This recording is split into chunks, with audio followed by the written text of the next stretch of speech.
It was embarrassing. The last time I tried to race someone on a track was back in college, and the defeat was humiliating.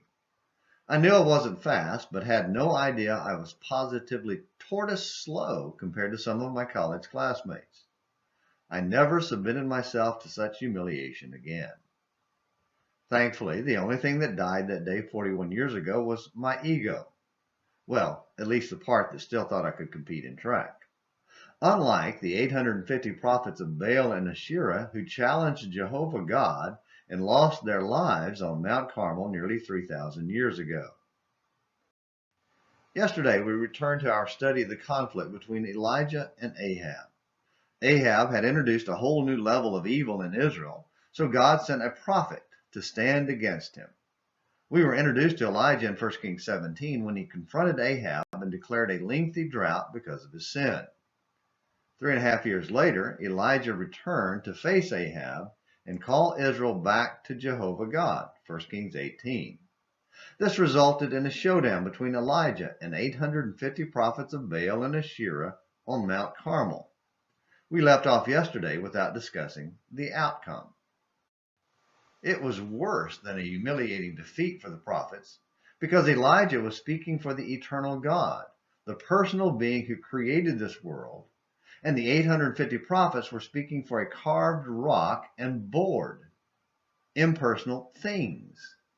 The text reveals how God immediately answered Elijah's simple prayer by sending a flash of fire from heaven to consume the sacrifice and altar, stones and all.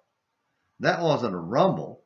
It was a devastating demonstration that there was only one true God, Jehovah. Moreover, since the 850 prophets were willing to rumble with God, a sin legally punishable by death, Elijah instructed the people to execute them on the spot. Their defiance of reality resulted in their death.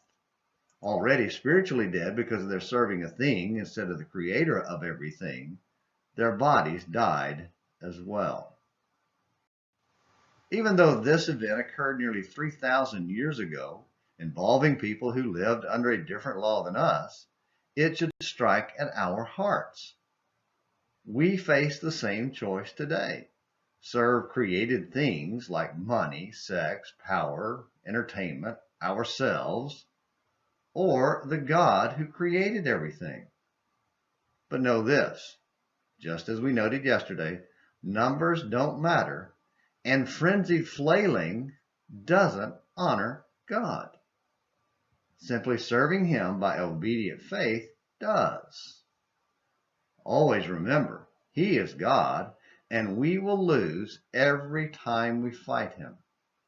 So isn't it time to stop fighting and start serving? Thank you for watching Morning Minutes in the Bible. I'm an American missionary. Until next time, this is James McClenny hoping you have a great day.